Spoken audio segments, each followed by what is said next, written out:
안녕하세요. 감동라디오 사연 읽어주는 송여사입니다. 오늘 사연은 비오는 날의 눅눅한 곰팡이처럼 아주 서서히 그리고 치명적으로 한 여자를 잠식해 버린 이야기입니다. 벼랑 끝에서 만난 사랑이 구원인 줄 알았는데 알고 보니 잘 짜인 연극 무대 위였다면 여러분은 어떠시겠습니까? 남편의 빚을 갚기 위해 스스로 불나방이 되어야 했고 끝내 날개마저 타버린 한 여자의 절규. 오후 3시의 서재, 그들만의 잔혹한 놀이 전해드립니다. 안녕하세요, 송여사님. 저는 서울 변두리 곰팡내 나는 지하 셋방에 사는 38살 윤희입니다. 지금 저는 비 내리는 날 마트 계산대 앞에 멍하니 서 있습니다. 손끝에는 아직도 그 대저택의 서늘한 공기가 남아있는 것 같은데 현실은 시끄러운 바코드 소리뿐이네요. 제 인생이 부서진 건 정확히 2년 전 남편의 실직 때부터였습니다.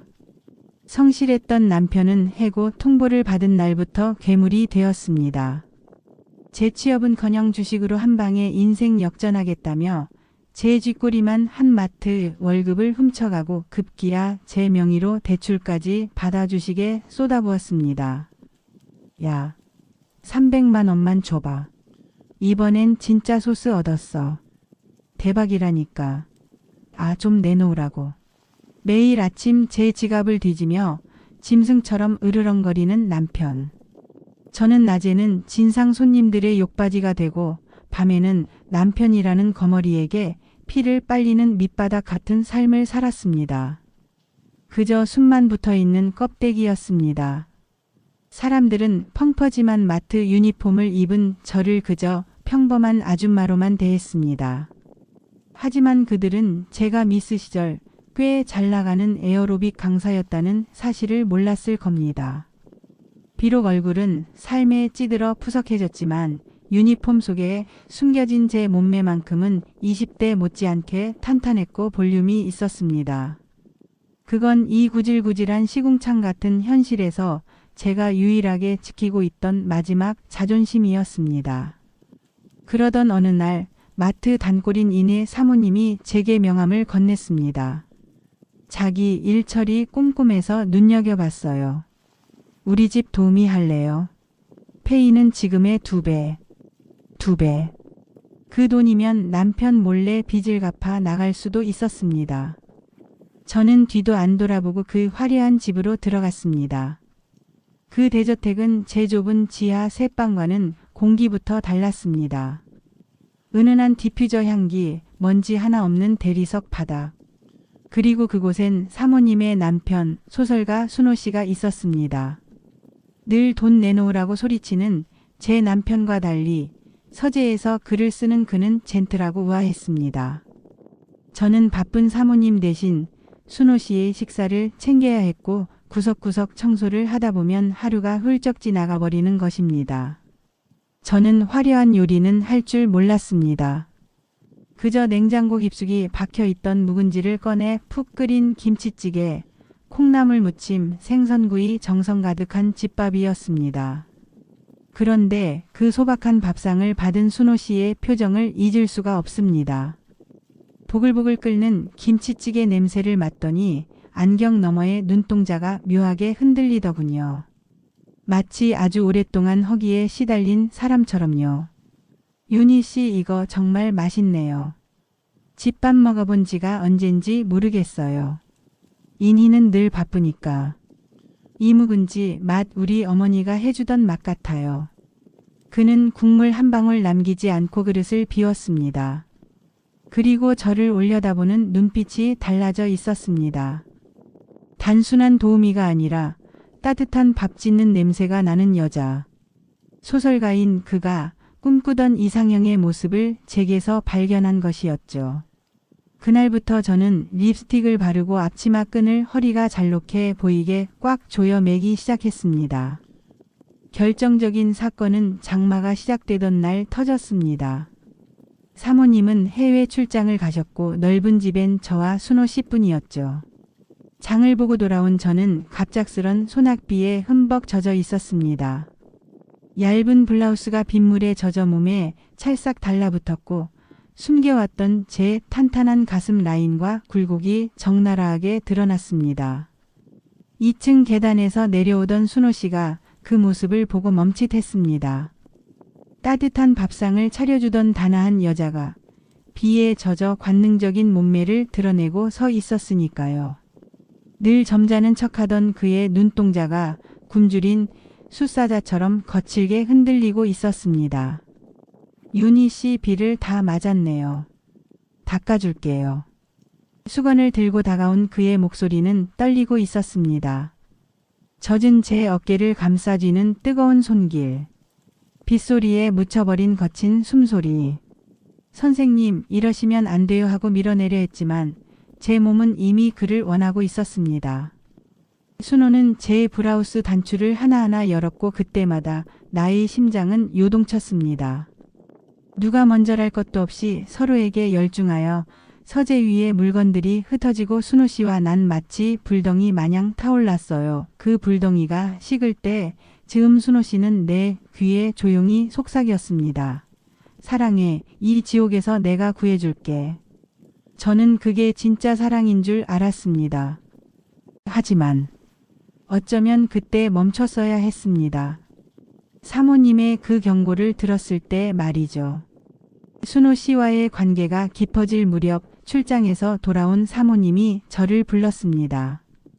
안방 침대 시트를 갈고 있던 제 뒤로 사모님이 소리 없이 다가왔습니다. 그리고 제가 베개에 피를 씌우는 모습을 팔짱을 낀 채 싸늘하게 내려다보며 말했습니다. 윤희 씨, 일 참 잘해. 밥도 잘하고 청소도 잘하고. 우리 남편이 아주 입이 마르도록 칭찬하더라. 칭찬이었지만 목소리엔 가시가 돋쳐 있었습니다. 사모님은 화장대 위를 손가락으로 쓱 훑더니 먼지 하나 없는 거울을 보며 묘한 미소를 지었습니다. 근데 윤희 씨, 너무 헌신하지 마. 남의 집 물건은 아무리 윤기나게 닦아놔도 결국 주인은 따로 있는 법이거든. 네? 네 명심하겠습니다. 그리고 안방에선 조심해줘요. 내가 예민해서. 침대 위에 머리카락 한 올이라도 떨어져 있으면 정말 못 참거든. 꼭 누가 내 자리를 넘보는 것 같아서 말이야. 사모님의 시선이 제 머리카락을 천천히 훑어 내려갔습니다. 마치 제 속을 꿰뚫어 보는 듯한 그 서늘한 눈빛. 등줄기에 식은 땀이 흘렀습니다. 알고 있는 걸까? 설마 눈치챈 걸까? 하지만 저는 그 경고를 무시했습니다. 아니, 무시할 수밖에 없었습니다. 집에 있는 남편 때문이었습니다. 어느 날 순호 씨가 챙겨준 두툼한 용돈 봉투를 남편에게 들키고 말았습니다. 가정부 월급이라기엔 너무 큰 액수. 거기다 제 몸에서 나는 낯선 향기. 남편은 봉투와 저를 번갈아 보더니 피식 웃더군요. 그 집 작가 양반이 인심이 좋네. 젠틀하다며. 가슴이 철렁했습니다. 화를 낼 줄 알았습니다. 머리채라도 잡을 줄 알았습니다. 그런데 남편은 돈을 세어보더니 만족스러운 표정으로 주머니에 넣으며 제 어깨를 두드렸습니다. 알고 있었던 겁니다. 아내가 몸을 팔아 돈을 가져왔다는 걸요. 하지만 그 돈이 탐나서 모른 척 눈을 감은 겁니다. 아니, 오히려 저를 등 떠밀었죠. 그래, 당신이 고생이 많다. 그래도 일은 잘 하나 보네. 용돈도 다 받고 내 주식 계좌 빵꾸 난 거 알지? 당신만 믿는다. 송 여사님, 그 순간 저는 영원히 죽는 것 같았습니다. 이 남자는 저를 아내가 아닌 돈을 물어오는 숙주 취급을 하고 있었습니다. 사모님의 경고도 무서웠지만 남편의 착취가 더 끔찍했습니다. 그래서 저는 더더욱 순호 씨에게 매달렸습니다. 순호 씨만이 내 유일한 구원이다. 그에게로 도망치고 싶다는 생각 외에는 사모님의 경고는 문제가 되지 않았습니다. 그리고 사모님이 장기 출장을 간다고 한 날, 그 집은 온전히 우리 세상이었습니다. 저는 사모님의 와인잔에 와인을 따르고 안방 침대에서 순호 씨 품에 안겨 있었습니다. 순호 씨, 우리 이제 도망가요. 나 더 이상 남편 얼굴 못 보겠어요. 책임진다고 했잖아요. 그때였습니다. 도어락 소리도 없이 안방문이 스르르 열린 건 말이죠. 마치 기다렸다는 듯이 너무나 자연스럽게. 놀라서 돌아본 곳엔 출장 갔다던 사모님이 서 있었습니다. 뒤에는 건장한 2명의 남자들이 버티고 있었고요.